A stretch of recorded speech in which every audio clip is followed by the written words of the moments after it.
El penthouse, en la cima de un rascacielos de Brickell, no era un hogar, sino una declaración de poder.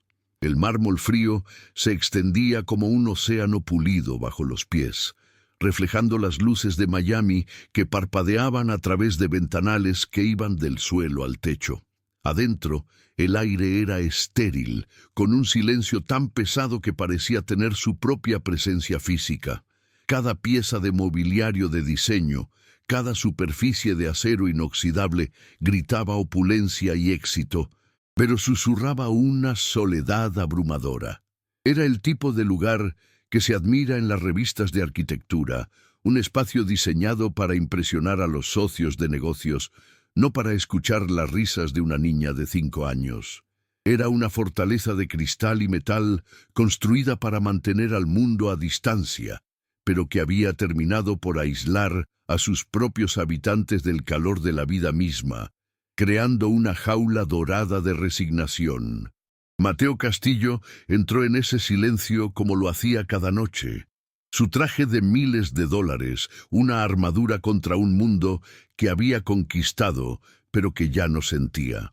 A sus 45 años, era el CEO de un imperio farmacéutico, un hombre cuya firma valía miles de millones, pero cuya mirada delataba un cansancio que ninguna fortuna podía curar. Dejó su maletín de cuero junto a la puerta con un movimiento preciso y mecánico, el mismo que usaba para cerrar un trato o despedir a un ejecutivo. Esperaba el silencio habitual, la calma opresiva que se había convertido en la banda sonora de su vida desde la muerte de su esposa.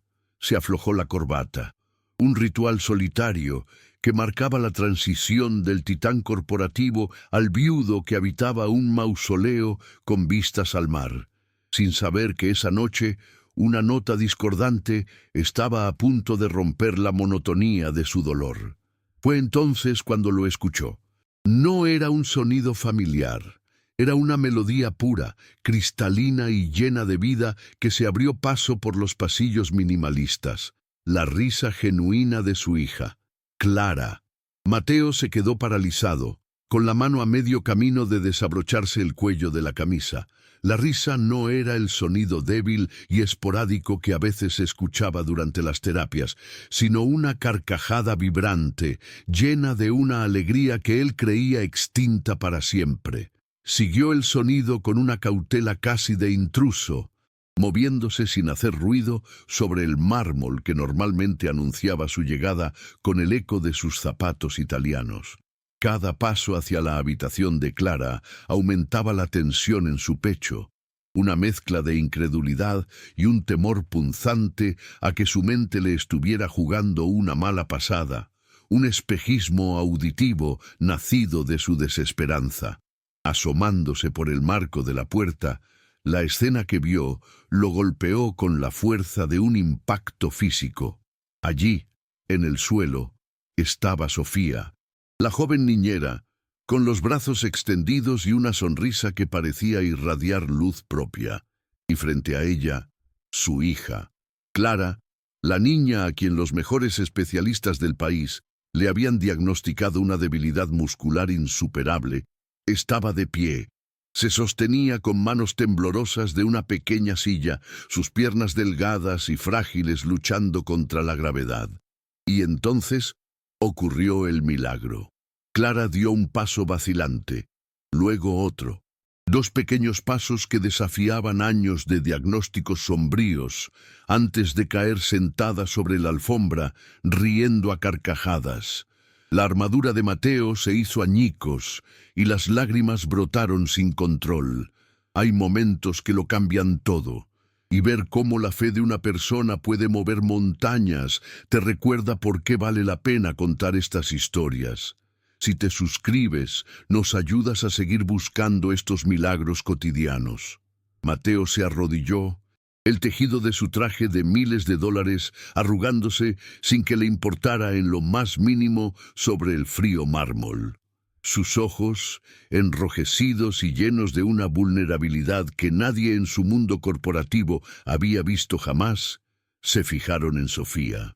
Su voz, normalmente firme y autoritaria, salió como un susurro roto, cargado con el peso de 5 años de desesperanza. ¿Cómo?, preguntó, una sola palabra que contenía un universo de incredulidad, culpa y una naciente y frágil esperanza. No estaba preguntando por una técnica médica o un procedimiento. Estaba preguntando cómo ella había logrado encender una luz en la oscuridad más profunda, un lugar al que él, con toda su fortuna y poder, no había podido llegar. Era la confesión de un rey que se arrodillaba ante una campesina que había encontrado agua en su desierto personal. Sofía no respondió con terminología de fisioterapia ni con jerga científica. Lo miró directamente, sus ojos castaños reflejando una calma y una sinceridad que desarmaban. «Yo no vi un diagnóstico, señor Castillo. Vi a una niña», dijo con una voz suave pero firme. Clara no necesitaba más especialistas, necesitaba a alguien que creyera que podía jugar. Le canté las mismas canciones que mi abuela me cantaba a mí. Jugamos a que sus piernas eran las raíces de un árbol que quería crecer fuerte. Le di mi paciencia y mi atención, no como una terapeuta, sino como una amiga.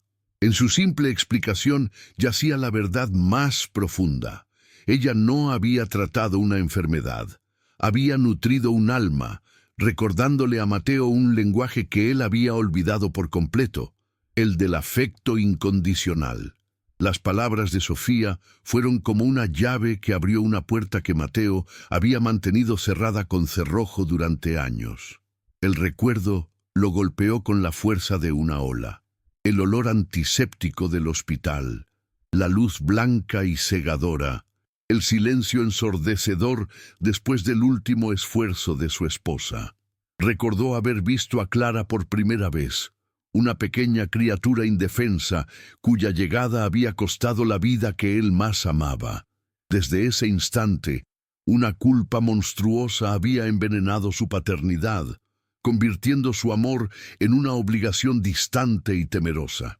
Se había enfocado en proveer, en contratar a los mejores, en construir un imperio como una forma de expiación, pero se había distanciado de la única persona que realmente necesitaba su presencia, no sus recursos. Esa noche marcó un quiebre en la rutina de su vida. En lugar de encerrarse en su oficina con reportes financieros, Mateo se sentó en el suelo de la habitación de Clara. Se sintió torpe, un gigante fuera de lugar entre juguetes de colores brillantes y almohadas con formas de animales. Sofía le mostró los ejercicios, que eran en realidad juegos. Le enseñó una canción sobre una arañita que subía una pared, y Mateo, el hombre que negociaba con titanes de la industria, intentó imitar los gestos con sus manos grandes y torpes. Clara lo miraba, primero con extrañeza y luego con una sonrisa que se convirtió en una pequeña risa, un sonido que para Mateo fue más valioso que cualquier cifra en la bolsa de valores. Al día siguiente, lleno de un optimismo febril, Mateo llamó al neurólogo principal de Clara, un hombre de renombre mundial que él mismo había contratado. Con la voz vibrante de emoción, describió los pasos de su hija. La respuesta al otro lado de la línea fue un balde de agua fría. El doctor, con un tono condescendiente y paternalista, le habló de anomalías musculares esporádicas y le advirtió severamente sobre los peligros de la falsa esperanza generada por personal no cualificado. Le recomendó no alterar las terapias establecidas y sugirió que lo que había visto era probablemente un evento aislado, una casualidad sin significado clínico. El mundo de la ciencia, el mismo mundo en el que Mateo había construido su fortuna, le estaba diciendo que su milagro no era real. Impulsado por el miedo a que esa llama de esperanza se extinguiera, Mateo hizo lo único que sabía hacer cuando algo era invaluable. Intentó comprarlo. Sentó a Sofía en su austero comedor y, con la solemnidad de quien cierra un trato de fusión, le ofreció una suma de dinero que cambiaría su vida y la de su familia para siempre. Quería asegurarla, atarla a ellos, recompensar el milagro. Pero la reacción de Sofía no fue la que esperaba. Vio una sombra de tristeza cruzar su rostro. «Señor Castillo», dijo ella suavemente, «lo que yo hago con Clara no tiene un precio. Si le acepto su dinero, esto se convertirá en un trabajo. Y yo no quiero que sea un trabajo. Ella es mi amiga». Su rechazo no fue un acto de orgullo, sino una defensa de la pureza de su vínculo. A pesar del escepticismo de los médicos y la incomodidad de Sofía con su oferta, los días siguientes transformaron el penthouse. Mateo comenzó a llegar a casa más temprano, no por obligación, sino por un deseo genuino de no perderse ni un solo momento. El silencio fue reemplazado por el sonido de canciones infantiles, por las risas de Clara cuando su padre hacía una voz graciosa, y por el murmullo de las conversaciones entre Mateo y Sofía. Él aprendía a dejar su armadura de CEO en la puerta, descubriendo una faceta de sí mismo que no sabía que existía, la de un padre presente. El mármol frío empezó a sentirse menos como un mausoleo y más como el suelo de un hogar, un escenario donde una familia rota estaba aprendiendo a reconstruirse. Una noche, después de que Clara se durmiera, Mateo se encontró en su oficina, pero en lugar de revisar correos, abrió un archivo en su computadora con videos antiguos de su esposa. La vio sonreír, la escuchó hablar, y por primera vez en 5 años, el dolor no fue paralizante. Lloró, pero eran lágrimas diferentes, no solo de pérdida, sino de una gratitud abrumadora por la segunda oportunidad que la vida, a través de Sofía, le estaba dando. Estaba aprendiendo a tener esperanza de nuevo, a creer que la felicidad era posible después de la tragedia. Ver a un hombre tan poderoso aprender a tener fe es una lección increíble. Si te suscribes, nos ayudas a seguir contando historias sobre cómo el amor reconstruye lo que el mundo ha roto.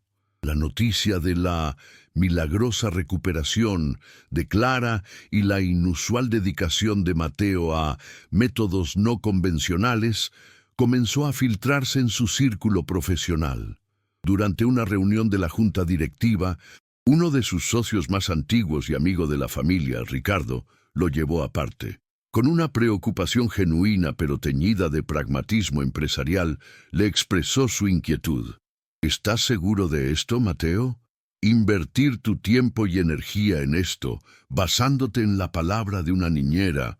La gente está empezando a hablar. Dicen que el dolor finalmente te ha afectado el juicio. La advertencia era clara. Su nueva devoción familiar estaba siendo percibida como una debilidad en el implacable mundo de los negocios. Mientras tanto, Sofía luchaba con sus propias contradicciones. Cada día dejaba el opulento rascacielos de Brickell y tomaba 2 autobuses para regresar a su pequeño apartamento en un barrio obrero. Un mundo de colores vibrantes, música alta y vecinos que se saludaban en la calle. El contraste era abrumador. Le confió a su madre su preocupación. ¿Y si se cansa de jugar? ¿Y si, cuando Clara mejore todo lo que pueda, simplemente ya no me necesite? Le dijo una noche mientras cenaban en la modesta cocina. Me siento como si estuviera viviendo un cuento de hadas, pero sé que no pertenezco a ese castillo de cristal. Temía el momento en que la magia se desvaneciera y ella volviera a ser solo la niñera. Unas semanas después, ocurrió otro pequeño milagro. Uno que no fue físico, sino verbal. Mientras Mateo ayudaba a Clara a mantenerse en pie, sosteniendo sus manitas, ella lo miró fijamente, con una concentración intensa en sus grandes ojos. Él le sonreía, animándola, y entonces, de sus labios salió una palabra clara, inequívoca, que atravesó el corazón de Mateo como una flecha de pura alegría. Papá. No fue un balbuceo. Fue una llamada. En ese instante, todas las dudas, las advertencias de los médicos y las preocupaciones de sus socios se desvanecieron. La validación que necesitaba no provino de un informe médico ni de un balance financiero, sino de la voz de su hija, que lo reconocía plenamente por primera vez. Esa sola palabra solidificó la determinación de Mateo. Ya no le importaba el escepticismo del mundo. Había encontrado un propósito más grande que su empresa, una riqueza más significativa que su fortuna. Sin embargo, en el fondo de su euforia, una ansiedad persistente seguía acechando. La fragilidad de Clara era una realidad constante.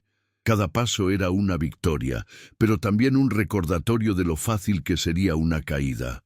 La felicidad que ahora sentía era tan intensa y nueva que vivía con un miedo constante a que le fuera arrebatada, temiendo que un solo tropiezo pudiera devolverlos a todos a la silenciosa desesperación de la que apenas comenzaban a escapar.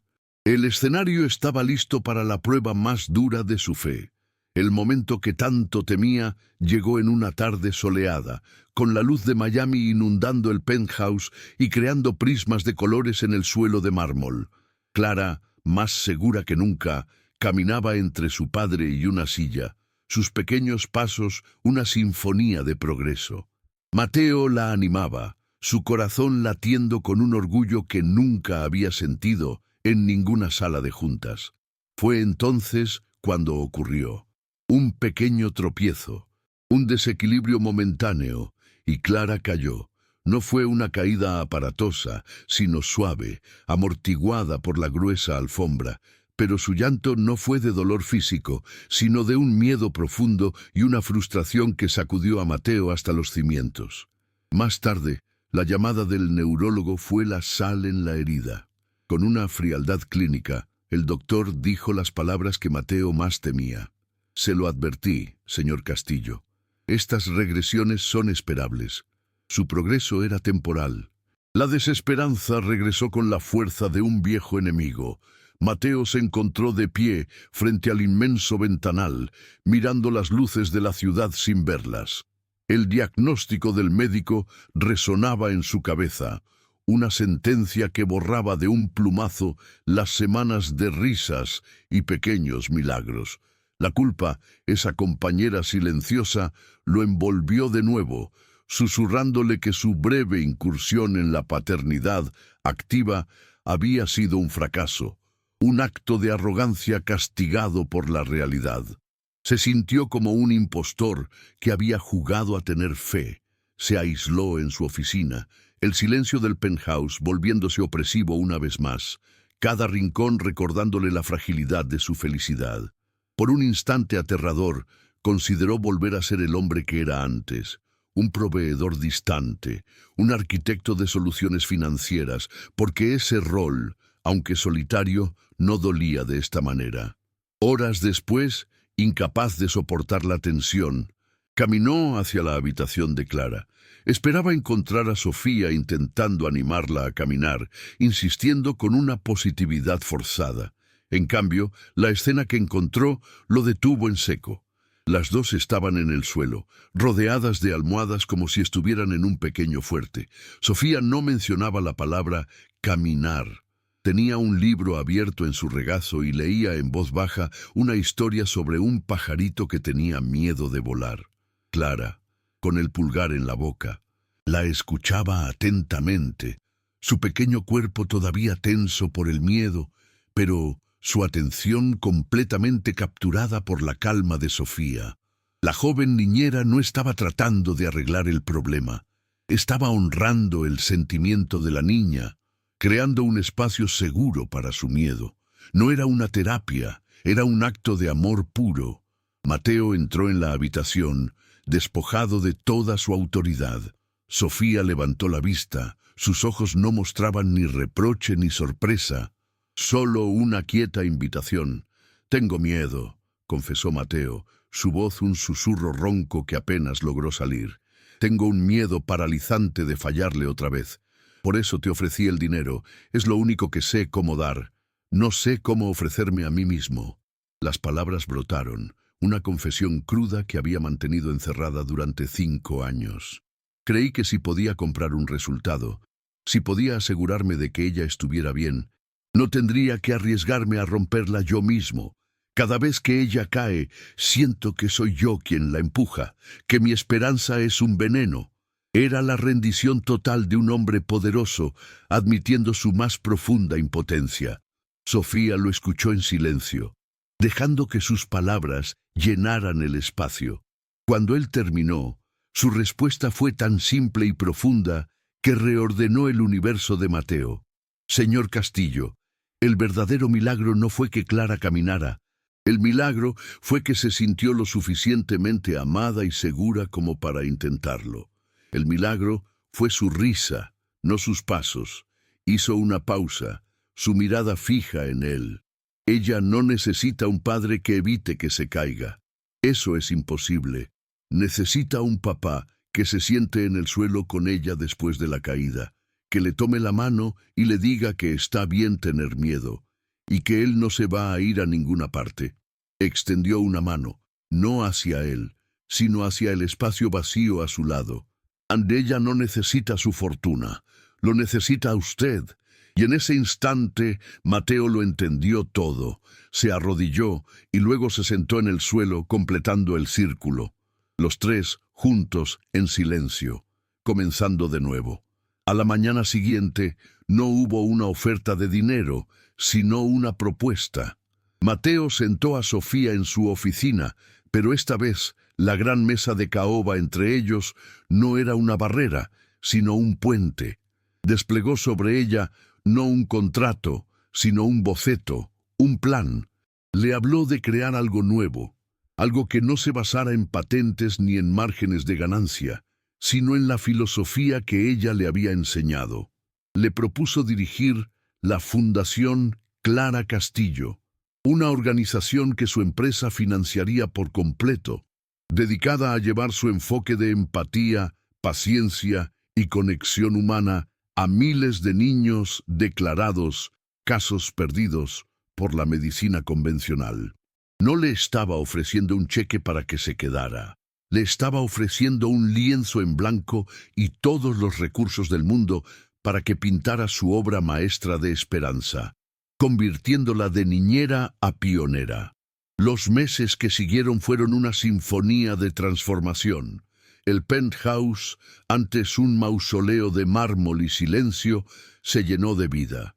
Las alfombras de diseño fueron reemplazadas por tapetes de goma de colores vibrantes, pequeñas rampas y barras de apoyo, diseñadas por los mejores ingenieros, pero pintadas con motivos de animales por la propia Clara, aparecieron en los pasillos.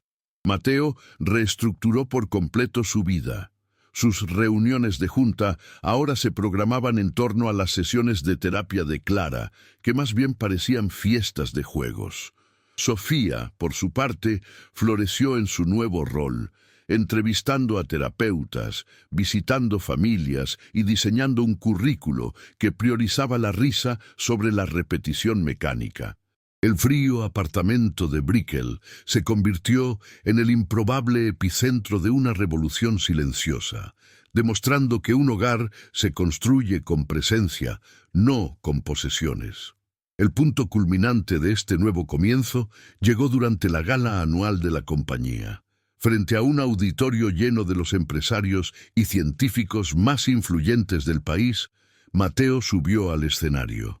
No habló de proyecciones financieras ni de avances moleculares. En cambio, con una vulnerabilidad que desarmó a la audiencia, contó la historia de su hija, de su propia ceguera y de la joven que le había recordado que el alma necesita sanar tanto como el cuerpo. Anunció formalmente la creación de la fundación, comprometiendo una parte sustancial de las ganancias de la empresa a su misión. Luego, llamó a Sofía al escenario, presentándola no como una empleada, sino como la arquitecta de su nueva visión, la mujer que le demostró que la verdadera innovación no siempre se encuentra en un laboratorio, sino en la infinita capacidad del corazón humano. 5 años después, en un día soleado, se inauguró el primer centro integral de la Fundación Clara Castillo. El edificio era una maravilla de luz y color, diseñado para que los niños se sintieran en un parque de juegos, no en una clínica. Mateo estaba en el podio, terminando su discurso, cuando una niña de 10 años, con una energía desbordante y una leve cojera que era más un testimonio de su viaje que una limitación, corrió por el escenario y lo abrazó con fuerza. Era Clara.